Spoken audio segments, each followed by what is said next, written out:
Hello, world of the sound waves. Here I am, taking another stab at this. The third day, the third time sharing messages from a bilingual heart. I have to admit that I was really not feeling up for it today. I was not feeling inspired at all. I felt like I had nothing else to say, which is completely the opposite of how I felt yesterday. Yesterday, I was so excited, so pumped. I had a million ideas. I just wanted to record podcasts all day long. And then I saw that, already I felt like that was already my mind getting a bunch of ideas, starting to get carried away as it usually does, with all the possibility, and that I was already planning. I was already imagining all the things that I could say in doing a podcast, all the things I want to say.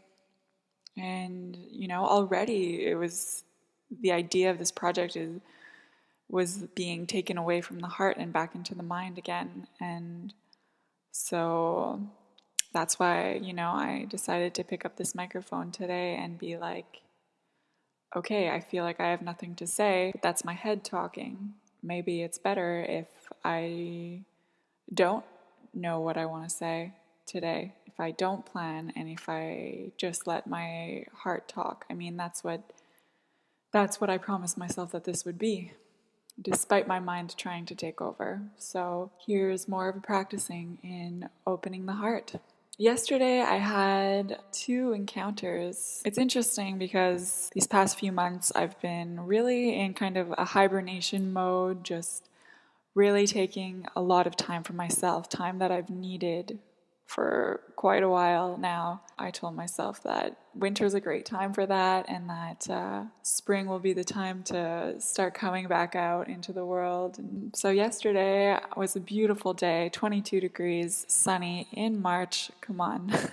Great. So I go out for a walk, and 2 different people approach me and start wanting to talk to me. So, in this voice unlocking experience that I'm trying to create this week, I seize these opportunities and let myself be open to what they have to share with me, but also share from my side too. I don't know. I think I was kind of sharing from the heart. Maybe I was sharing from the mind too, but anyway, it's a good start. They had interesting stories to tell. The first man I met was from Africa, and he had 6 fingers, and he told me about how because of this 6th finger, his father completely abandoned him. And, he's in France now trying to pick up his life and restart and try to move past that feeling of, worthlessness and abandonment, and he just wants to restart, and that's why I'm here too. Yeah, I don't have 6 fingers, and I wasn't abandoned in the way that he was, but I mean, we're all kind of searching for the same thing in the end. We all just want to be happy, and we all want to move past our hardships and our struggles. And so I was really grateful to have met him. He was a really nice person. And so now I wonder, what's next? My voice still feels kind of locked. I started to feel inspired to come do this next podcast as I read messages from another soul friend who life had me meet through very random circumstances that wouldn't have really been otherwise. When I first met this woman, I thought she was kind of weird, I thought she was eccentric. I had no idea what it was that she did for a living. I just really didn't understand what she was all about. It really, really intrigued me. And I, kind of tried to ask her what she did. I remember her mentioning like holistic health, and I had no idea what that meant at that time. I mean, this was just over a year ago. But our paths kept crossing in random ways, and one time she told me, this is not like you again, this is not an accident. After that, she made an attempt to reach out to me, and I felt like I had something to learn from her. But I was too scared at that time. I knew that she was a deeply spiritual person, and at that time, spirituality scared the shit out of me. Like, even just the word spirituality was a word that I would not use just a couple months ago, because words have also disabled me. The words have been a way for me to lock my voice, to shut down, because words have so much meaning behind them, regardless of the language, even if I'm speaking in English or I'm speaking in French. But one thing that I learned over the past couple of months is that I need to stop letting these words control me and create my own meaning for them. And just because, the word spirituality had left a bad taste in my mouth doesn't mean that I can't change that, and that I can't change the meaning of it for myself.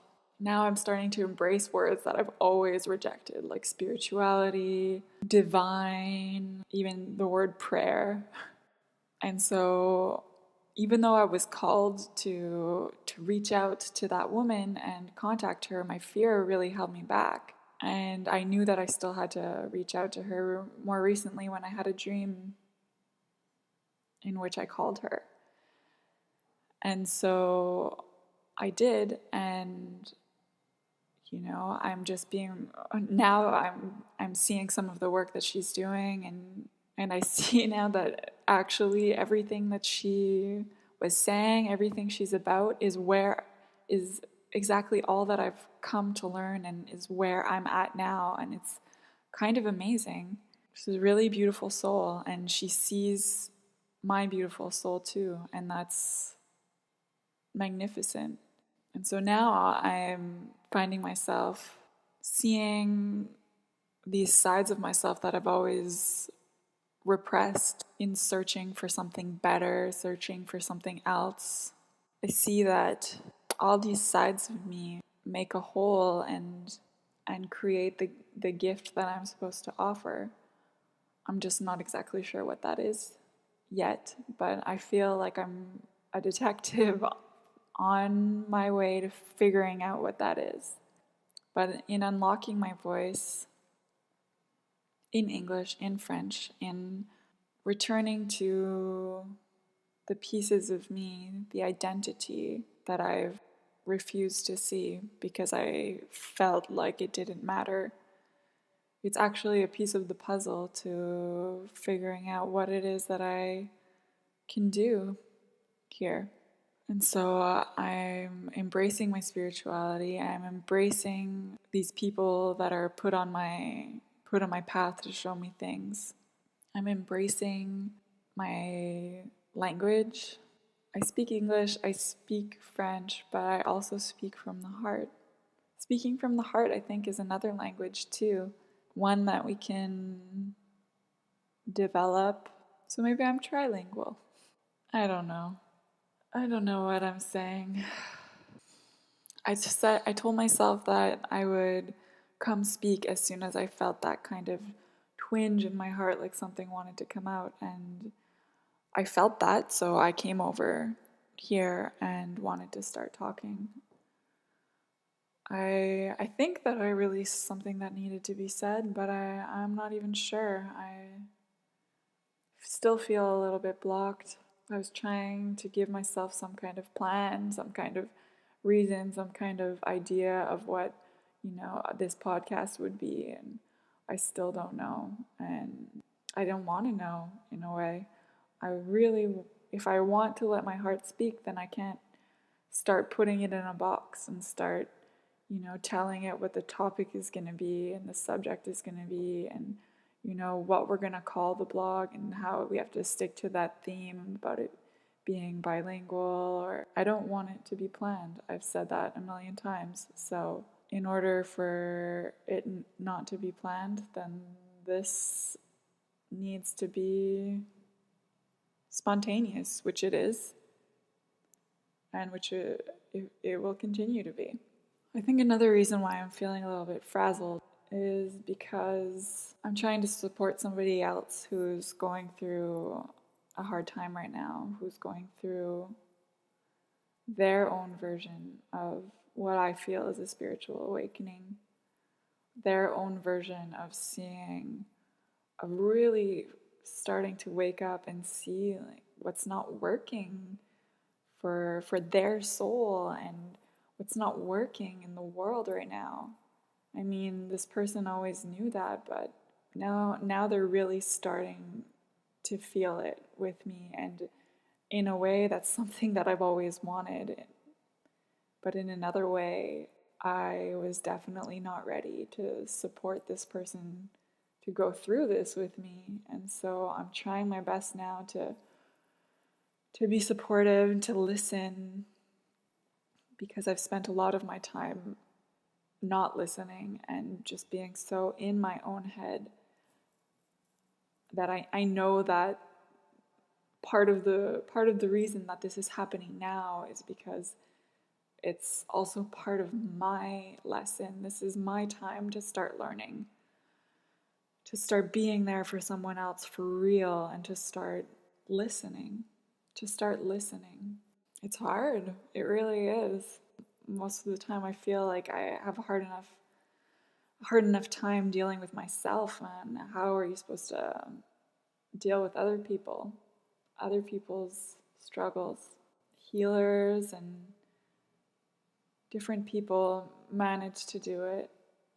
And I was thinking, well, in a way I think I want to help people, but in a way, how can I when I can barely even listen to others, and I'm so lost in my own problems, so immersed in my own quest for truth, that how can I honestly believe that I can help someone else in their own quest for truth? Because everybody's truth is going to be slightly different. We're all just trying to find our way through this. We're all here to learn different lessons, so it's all going to be different for everyone, other than that ultimate truth, which is love.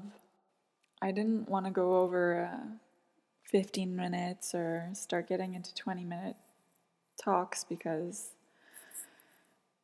I feel like that'll be pretty long, but I feel like I haven't said what I need to say.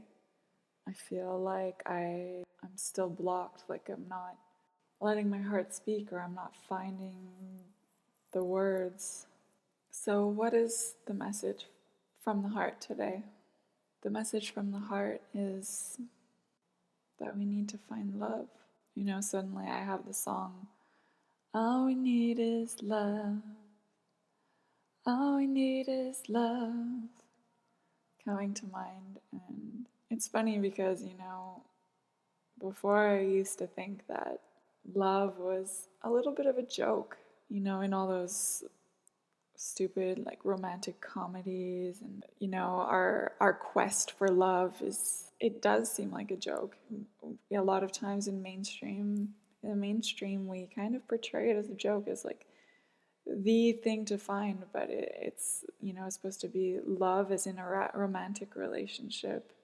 It doesn't encompass all of what love really is. It limits it to this one thing, and when it's so much more than that. And so I thought that love was silly. I'm this feminist who, on one side of me struggled to refuse to accept that love was so important, since that's what seems to be the only goal for women, is to find love. It's like, that's your main objective: find your man, find love. And so I refused that. I did not want that at all.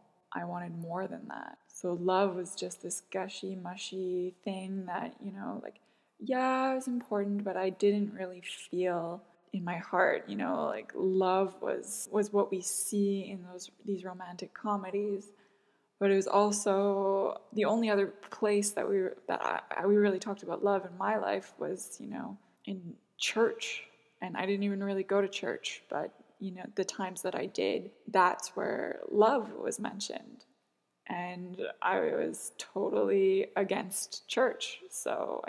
And any kind of religion. I tried to say that I was open to religion. I liked to think that I was open to other people's kinds of religions, that I didn't believe in anything in particular, but I was okay with other people believing. And clearly I was not. I had friends in my life who really put all their faith in God, and I literally shut them out because they loved God more than they loved me. I felt abandoned by them because they chose their God over me. And I didn't get it at all. I thought that religion and spirituality, it was all just a big brainwashing thing to be terrified of. It was just this place that desperate people would get sucked into because they were lost. And I wasn't like that. I was too smart for that. I was not getting sucked in. I started to understand that, maybe they were also getting sucked into these religions because they were desperately yearning for community and a sense of feeling supported and loved. And yeah, I wanted those things too. And I felt that it was really too bad that one of the best places to seem to get that was in a kind of religious community. And so I was at a loss. And then suddenly, recently, as I finally started embracing the word spirituality in my own way, disassociated from church as I know it, starting to realize that I can create the spirituality I want, that I feel, without somebody else telling me necessarily how it's done, without it being associated to religions that I feel hurt people almost as much as they help people. I started seeing that I can have my own kind of spirituality where I can really thrive. And I'm not the only one. Now that I'm starting to search for these kinds of things myself, more and more I see that, other people are creating the spirituality that they feel in their hearts and letting it out without these limitations. And it's really liberating. It really is. Through this kind of spirituality, I feel like I'm starting to really find love. And it's really exciting. It's really special. And there are so many people out there doing beautiful things for this new liberated idea of what spirituality can be. And I think it's great. And this is what's awesome about where we're at in our society now. I mean, we tend to focus on all the negative things that are going on, but we have to really see this side too, that as much as our society is becoming open to, individuality and, people can choose their own fashion style or choose their own group, or I don't know, there's just a lot more choice now than there was, say, 100 years ago. And the same can be said for spirituality.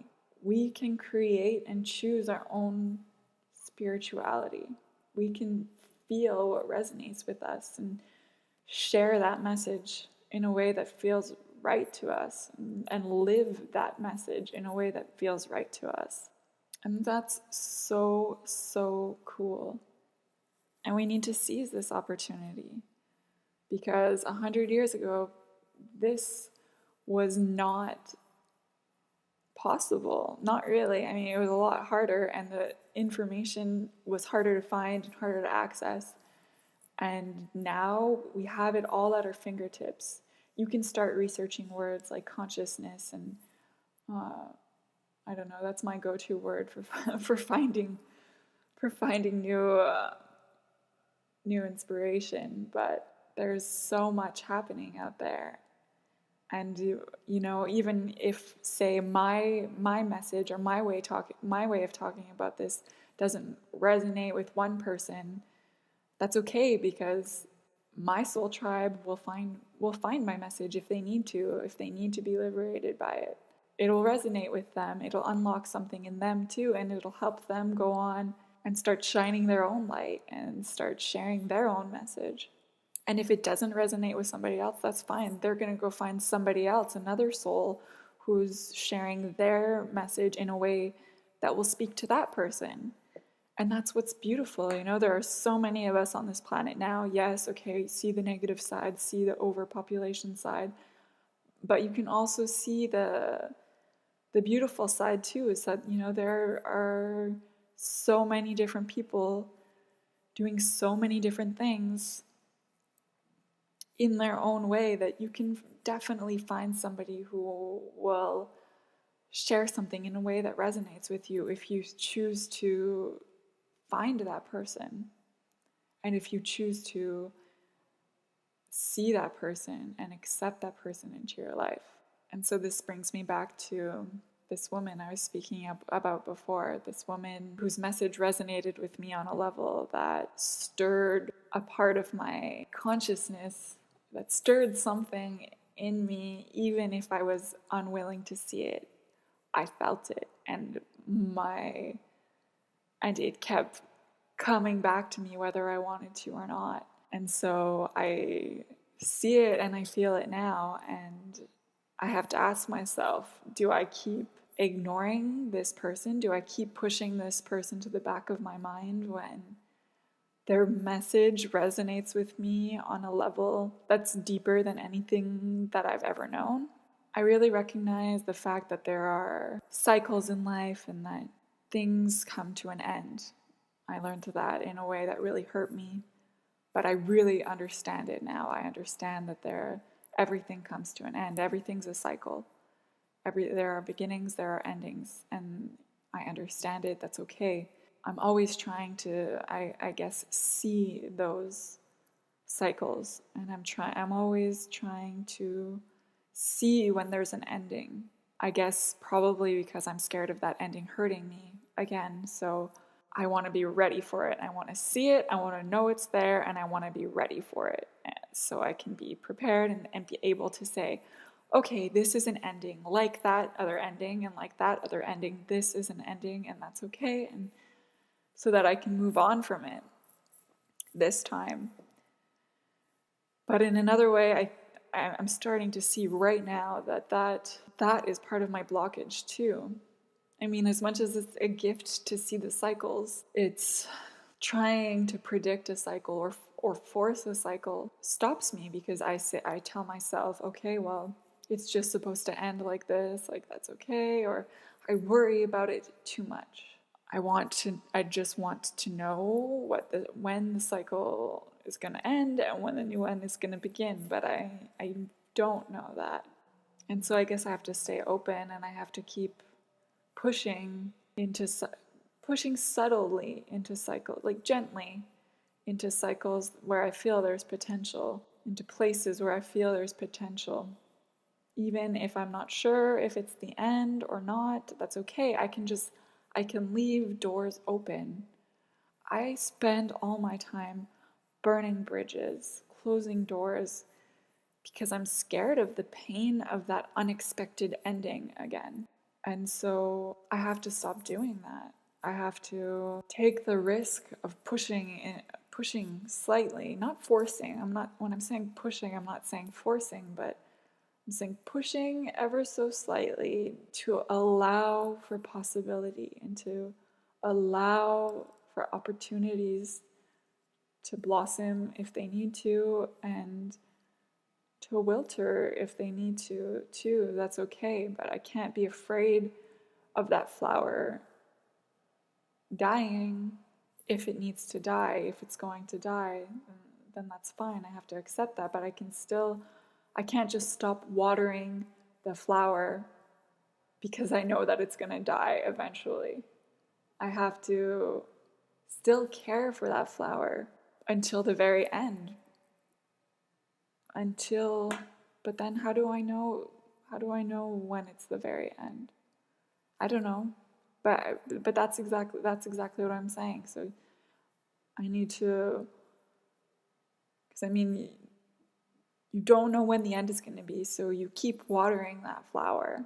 And maybe someday it'll be dead, and that's fine. That's just when you stop watering it. But until you're completely sure, your last action can always be to give more water to that flower. So I guess what I'm trying to say is, if I see life, if I feel life, if I feel vibration, if I feel some kind of resonance, I should still give some of me, some of my light, some of my water to that opportunity, to that possibility. And it's okay if it doesn't sprout, if it doesn't start to grow, but at least I'll know that I've given it everything that I can, and I can't be afraid of failure. I still have to take a chance. So if I feel that there's something there, that there's possibility, then I have to give into it. Yeah. So this was a lot longer than I would have thought, but words are struggling today, and ideas are struggling to come out today. I'm trying to gently let them surface, and I think the heart gave me a message that I needed to hear today. Even if I don't feel its true meaning just yet, I know that it'll continue to blossom within me, and that is what matters. And so I'm going to sign off for now and see what happens tomorrow. So thanks for listening, and thanks for following me in unlocking this voice to see what secret and hidden message wants to be expressed. Until next time.